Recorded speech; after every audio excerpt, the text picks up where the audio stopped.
अस्सलाम वालेकुम। Basic to advance English के साथ आपका मेज़बान सईद यासर अब्बास काज़मी एक नई वीडियो के साथ आपकी खिदमत में हाजिर है। तो वीडियो को स्टार्ट करने से पहले आपसे रिक्वेस्ट है कि अगर अभी तक आपने हमारा चैनल सब्सक्राइब नहीं किया तो अभी सब्सक्राइब और हाँ, साथ में बेल आइकन को लाजमी प्रेस करें ताकि हमारी हर नई आने वाली वीडियो आसानी से आप तक पहुँच सके। तो चलते हैं अपनी वीडियो की तरफ। तो हमारा पिछला जो हमने पढ़ा था उसमें से दो ब्रांचेस जो थी वो बकाया रह चुकी थी, तो वो अभी हमने इस लेक्चर में उनको देखना है। तो पिछली हमने पढ़ी थी नाउन क्लास, तो अब हम पढ़ते हैं जी उसकी दूसरे जो दो पार्ट्स हैं उनको हम पढ़ते हैं। तो एक है एडजेक्टिव क्लास, एडजेक्टिव क्लास जो कि सब ऑर्डिनेट की सब ब्रांच थी। तो उसमें से जी हम इसको कुछ यूँ देखते हैं। A dependent class that functions as a adjective in a sentence is called adjective class. For example, he wears a shirt which looks nice. तो यहाँ हम देखते हैं कि इसमें उसकी सिफ्त को बयान किया जा रहा है, इसमें उसकी साथ सिफ्त बयान की जा रही है। तो ऐसा जुमला जिसमें उस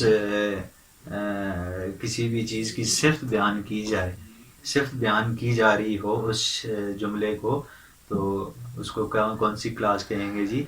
एडजेक्टिव क्लास कहेंगे। तो अब इसकी नीचे हम देखते हैं टाइप ऑफ एडजेक्टिव क्लास, क्योंकि अब इसकी नीचे दो मंदरजा झैल इसकी ब्रांचेस हैं। एक है जी इसकी रिस्ट्रिक्टिव क्लास और दूसरी है इसकी नॉन रिस्ट्रिक्टिव क्लास। अब रिस्ट्रिक्टिव क्लास कौन सी होती है? जिसमें आपको रिस्ट्रिक्ट कर दिया जाता है, पाबंद कर दिया जाता है, लिमिटेशंस दी जाती हैं। तो अब हम देखते हैं वो कौन से होते हैं। This class limits the meaning of preceding noun और प्रोनाउन। तो ये उन चीज़ों को पाबंद कर देती है, उस जुमले में उन चीज़ों को कैद कर देती है कि वो उसकी लिमिट से बाहर नहीं जा सकते। उसकी मिसाल भी हम आपको देंगे, थोड़ा इंतज़ार कीजिए। अब दूसरे की तरफ बढ़ते हैं, वो है नॉन रिस्ट्रिक्टिव, वो है नॉन रिस्ट्रिक्टिव क्लास। अब वो कौन सी क्लासेस होती हैं जिसमें वो बिल्कुल उनका ताल्लुक तो जुमले के साथ होता है लेकिन वो उसको पाबंद नहीं करती। तो कौन सी है जी? This class tells us something about preceding noun और प्रोनाउन। ये बताती जरूर है हमें नाउन और प्रोनाउन के बारे में, but doesn't limit the meaning of preceding noun और प्रोनाउन। फॉर एग्जाम्पल, अब जो मिसाल मैंने आपको दी थी, मैंने कहा था कि इंतज़ार कीजिएगा इस मिसाल का, तो मिसाल आ गई आपके सामने। मिसाल है जी, the student in the class who studied a lot pass the test. ये है रिस्ट्रिक्टिव, ये आपको पाबंद कर रहा है कि आप यहाँ पे क्या करें, हु स्टडीड अ लॉट। अब वो कि जिन्होंने ज्यादा पढ़ा, अब ये उसकी एडजेक्टिव बयान की जा रही है कि उन्होंने पढ़ा, बहुत ज्यादा पढ़ा। अब क्लास में बच्चे तो बहुत ज्यादा थे लेकिन पढ़ने वालों की बात हो रही है जिन्होंने बहुत ज्यादा मेहनत की, बहुत ज्यादा पढ़ा।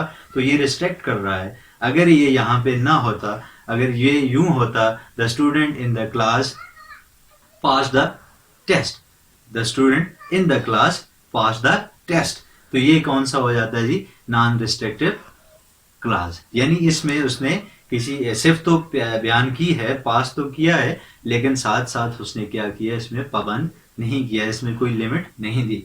नेक्स्ट है जी हमारे पास एडवर्ब क्लास, उसके बारे में बात करते हैं। तो आइए देखते हैं वो क्या होते हैं।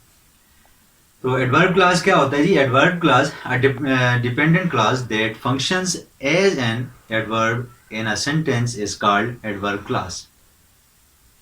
इट मॉडिफाइज यानी describes the situations in main class in term of time, frequency, class, cause and effect, contrast, condition, intensity, to what extent। अब कहते हैं कि ये एडवर्ब वो क्लास होता है जो फंक्शन तो करता है एक जुमले में एडवर्ब की जगह, लेकिन ये मॉडिफाइज करता है, बयान करता है, डिस्क्राइब करता है सिचुएशन के हवाले से। यानी इसमें हम वक्त का उस तयन करते हैं, उस मौके का, उस मुनासबत का कुछ उसमें बयान होता है। वैसे जुमलों को हम किससे रिलेट करेंगे जी? एडवर्ब क्लास से रिलेट करेंगे, लिंक करेंगे। अब देखते हैं कि वो कौन से होते हैं। अब जैसे इसके सब ऑर्डिनेट की क्या है जी? एडवर्ब के साथ साथ जो हम इसके इस्तेमाल करेंगे, एडवर्ब क्लास की जो कंजक्शंस हैं वो कुछ मंदरजा झैल हैं। वो कंजक्शन जिसकी हम बात कर रहे थे कि वो सिचुएशंस के हवाले से इस्तेमाल किए जाते हैं। अगर वो कंजक्शंस, ये वाले कंजक्शंस जो आपके सामने लिखे हुए स्क्रीन पे, अगर ये आ जाएं तो इससे ये जाहिर होता है ये कौन सा क्लास है जी, एडवर्ब क्लास है। अब टाइम के साथ अगर हम देखें तो कौन कौन से इसके साथ कंजक्शंस इस्तेमाल किए जाते हैं, आप यहाँ पे देख सकते हैं कि लिखा हुआ है जी when, since, whenever, until, before, after, while, as, by the time। अब नेक्स्ट है जी हमारे पास as, so, as soon as। अब नेक्स्ट है जी हमारे पास cause and effect।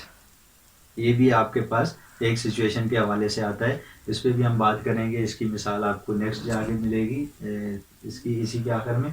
तो अब काज एंड इफेक्ट के बारे में अगर हम बात करते हैं तो वो कौन से होते हैं, ये because, since, now that, as long as, so that, ये वो कंजक्शंस हैं जो हम इस्तेमाल करते हैं। अब नेक्स्ट है जी हमारे पास कंट्रास्ट, यानी कंट्रास्ट के बारे में हम आपको बताएंगे कि ये क्या क्या इसके कंजक्शंस हैं। तो वो है जी although, whenever, whereas, while, though। although, whenever, whereas, while, though। अब नेक्स्ट है जी हमारे पास कंडीशन। अब कंडीशंस में हम कौन से कंजक्शंस इस्तेमाल करेंगे, वो मंदरजा झैल हैं। if, unless, only if, whether or not, even if, or providing or provided that, in case। ये वो कंजक्शंस हैं जो हम मुख्तलिफ सिचुएशंस में इस्तेमाल करते हैं और ये जाहिर करते हैं कि ये किससे ताल्लुक़ रखते हैं जी, एडवर्ब से रखते हैं। अब इसकी हम मिसाल देखते हैं जी।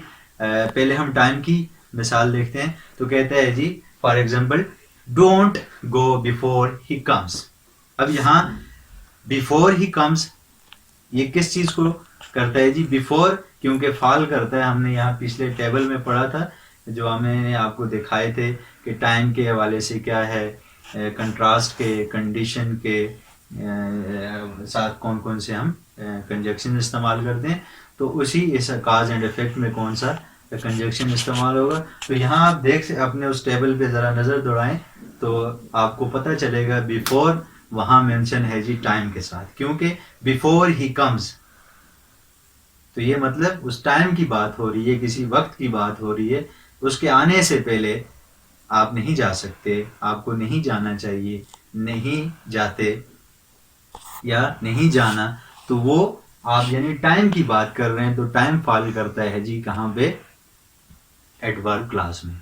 अब दूसरी बात है जी, हम दूसरी मिसाल देखते हैं इसकी। ही टेक्स मेडिसिन या medicine before because he is ill. अब बिकॉज ही इज इल ये कौन सा है जी, काज एंड इफेक्ट है। ये वजह बता रहा है, ये उसकी वो गोलियां, वो अद्वियात, वो गोलियां, वो टैबलेट्स, वो दवाइयां क्यों इस्तेमाल कर रहा है, अद्वियात क्यों इस्तेमाल कर रहा है, क्योंकि वो बीमार है। अब ये बीमारी वजह है, ये वजह किसकी वजह है जी, ये वजह, ये वाली वजह बता रही है किसकी जी, ही टेक्स मेडिसिन, वो इस वजह से दवाइयां खा रहा है।